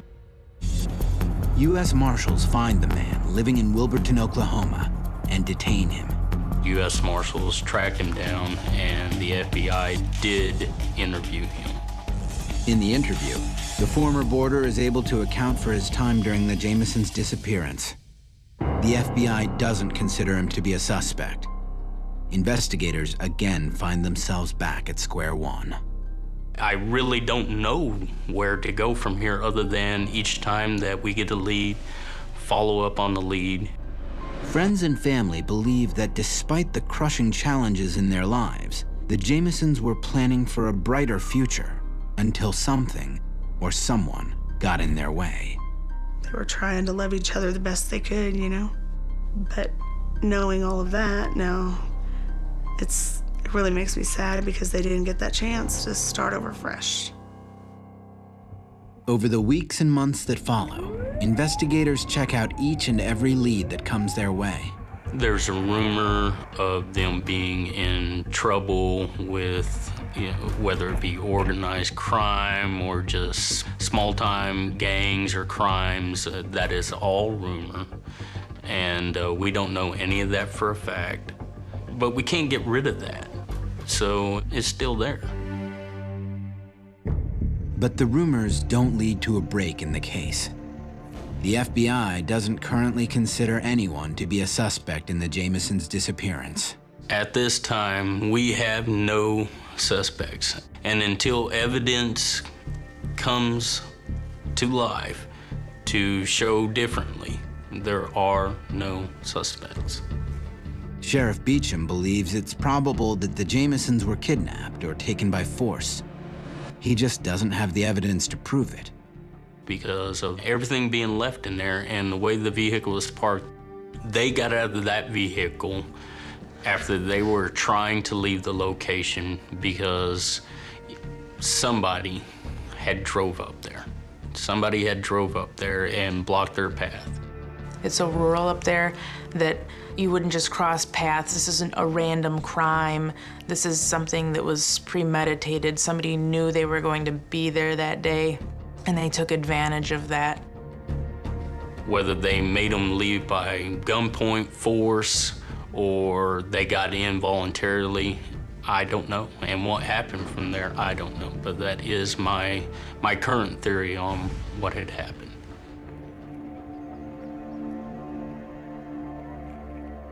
Both family and investigators are frustrated by the magnitude of the mystery surrounding the Jamesons. Most of the time people will tell you, and I hate saying it, but you need to find bodies, whether alive or dead. To usually solve a case like this, you need the bodies. Right now, we just need everyone's help in finding them and locating them, because not knowing is very hard. I've used more resources than most people have ever used in the state of Oklahoma to try to find somebody. It's a small department. It's a small county. There's not very many people around here. Everybody talks about it now. Every day I hear, did you find that missing family yet? Did you find them? And no. That's my only answer. You know, it messes with your confidence. There's no doubt. Not being able to solve such an important case. Perhaps due to the lack of new leads, media interest in the Jamesons' disappearance outside of Latimer County has slowed to a trickle. Even right now, whenever I ask someone if they know about this family, a whole family that went missing, they have no idea what I'm talking about.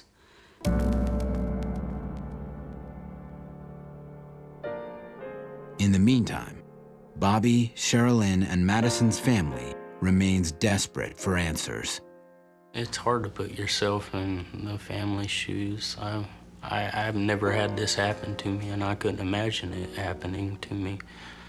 And it must be the toughest thing you could probably go through in a lifetime. We've already had 7 months go by. The search has gotten kind of cold. I've gone through so many scenarios in my head. If they can help me find my kids, I'll do anything. I want my kids back. To help the case, if anybody does know any information, they need to give us a ring. We need it. We're begging for it. If you know where they're at, tell us. You know, I would sell my left limb if somebody would come forward. If somebody would just say something. Anything. Because for as many people that there were out there that didn't like them, there were twice as many people who loved them. And we need closure. They didn't deserve this.